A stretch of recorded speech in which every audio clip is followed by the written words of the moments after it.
Hallelujah. जब आप कलीसिया में आते हो, हमें आत्मा में भरना। क्यों?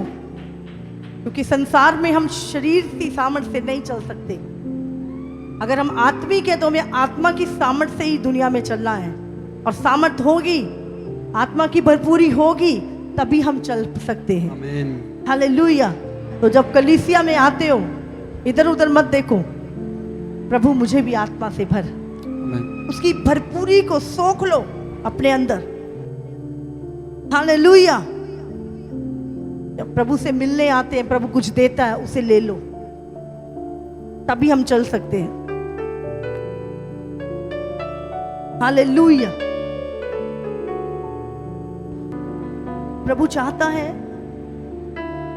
हम प्रभु में संतुष्ट रहें। संसार में आप जानते हैं, आप कुछ भी मांगो आपको मिल जाएगा, फिर भी वो खालीपन बना रहेगा। जो चाहिए मिल जाएगा, उसके बाद भी आप वो आनंद आप पा नहीं सकते दुनिया में। लेकिन आत्मा में हम बाहर परिस्थितियां कैसी भी क्यों ना हो, हम हमेशा आनंद में रहते हैं। हमें फर्क नहीं पड़ता बाहर क्या हो रहा है।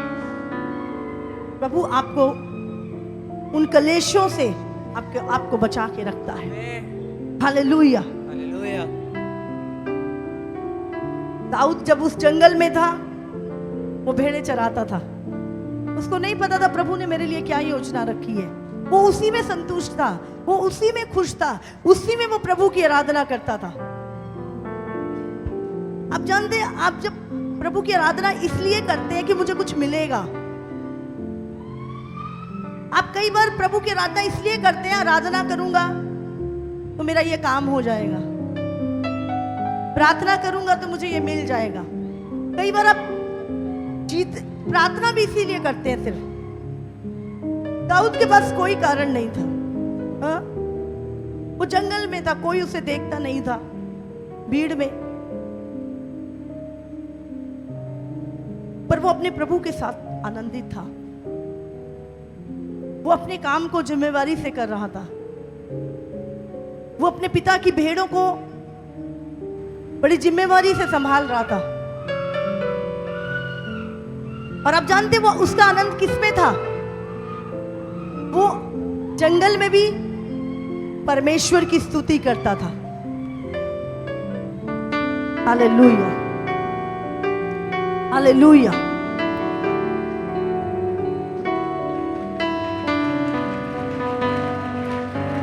ये सामर्थ्य है। वो किस चीज में आनंदित था? उसे नहीं पता था फ्यूचर में मेरे लिए क्या रखा है प्रभु ने। वो कुछ नहीं जानता था, वो प्रभु में ही आनंदित था।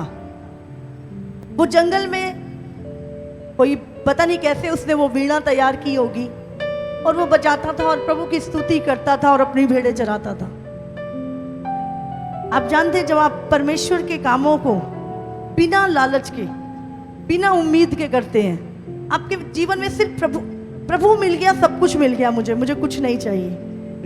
और आप हर काम ऐसे करते हैं अपना समझ के, प्रभु का समझ के। प्रभु की एक नजर पड़ी दाऊद पे। प्रभु ने कहा, क्योंकि यहोवा क्या है? एक चरवाहा। हालेलुया। यहोवा एक चरवाहा है। और उसने देखा दाऊद अपने पिता की भेड़ों को कितने अच्छे से संभालता है। हाँ, जब इसकी भेड़ को कोई शेर भालू ले जाता है तो ये उसको बचाने के लिए अपनी जान पे खेल जाता है, और उस भेड़ को शेर के मुंह से छुड़ा लाया जाता है।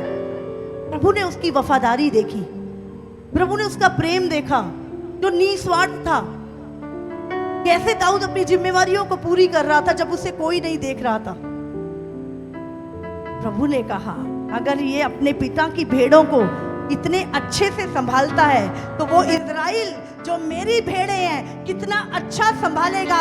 चलो इसे राजा बनाते हैं। हालेलुया। समझ रहे? आज हम प्रभु की दृष्टि को चाहते हैं अपनी ओर। प्रभु मुझे देखे। कब देखेगा प्रभु आपकी ओर? जब आप किसी और नहीं देख रहे, आप प्रभु में संतुष्ट हो, आप प्रभु में आनंदित हो, आप कुछ लेने के लिए प्रभु के पास नहीं, आप प्रभु के प्रेम और उस भरपूरी को महसूस करने के लिए, उसमें रहने के लिए आप जीते हो जाओ। हालेलुया। वो प्रभु की स्तुति किसी चीज को पाने के लिए नहीं करता था, कोई उसको नहीं देख रहा था। आज लोग ठोकर क्यों खाते हैं जानते हैं? लोग परमेश्वर से हटते क्यों हैं? प्रभु पे क्योंकि वो प्रभु के लिए आए ही नहीं होते प्रभु के पास, वो प्रभु की खोज में नहीं निकले होते। और फिर क्या होता है? शैतान कुछ ना कुछ काम करता है और वो व्यक्ति प्रभु से हट जाता है। जब आप प्रभु के पास आए हो, फुल सरेंडर, कुछ नहीं चाहिए प्रभु, तू मेरे साथ है, कोई चिंता ही नहीं है मुझे। आप आनंदित रहते हो प्रभु में, संतुष्ट रहते हो प्रभु में, आनंद बनाते हो। आपकी खुशी दुनिया की चीजें मिलने में नहीं होती, आपकी खुशी प्रभु में होती है। और फिर प्रभु देखता है, अरे ये कितना विश्वास योग्य है, मैंने इसे कुछ नहीं दिया, तब भी ये इतने प्यार से मेरी स्तुति करता है। देखो ये कितना प्रेम मुझसे करता है, ये मेरा कितना विश्वास योग्य है।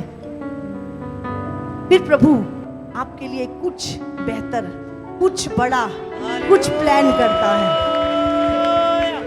हालेलुया। उसने एक ही दिन में दाऊद को राजा नहीं बना दिया। उसने क्या देखा?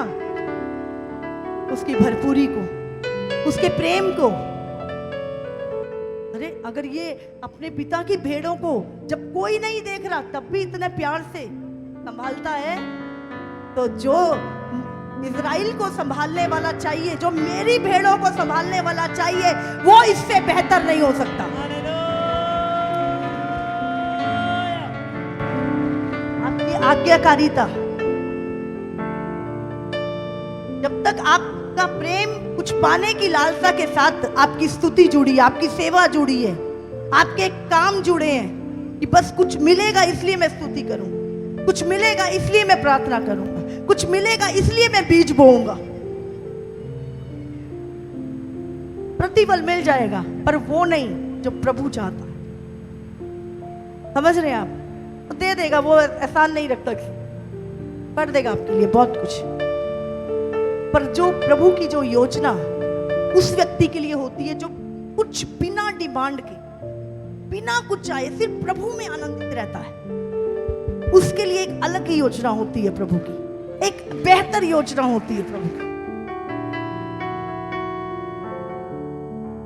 रानी एस्तर, हाँ, हमने सबको बाइबल पढ़ी है, कुछ नहीं चाहिए था उसे, उसके माता पिता भी नहीं था, गरीब लड़की थी वो, और वो अपने भाई का कहना, वो भी सगा भाई नहीं था, वो ऐसे मानती थी जैसे वो अपने माता पिता के, प्रभु के अधीन रहती हो। प्रभु ने देखा इसके माता पिता भी नहीं है, कोई भाई बहन भी, एक मुंह बोला भाई, उस कितनी अधीन में लड़की रहती है, कुछ नहीं है इसके पास, फिर भी ये प्रभु मेरा कितना भय मानती है, उपवास रखती है, प्रार्थना करती है।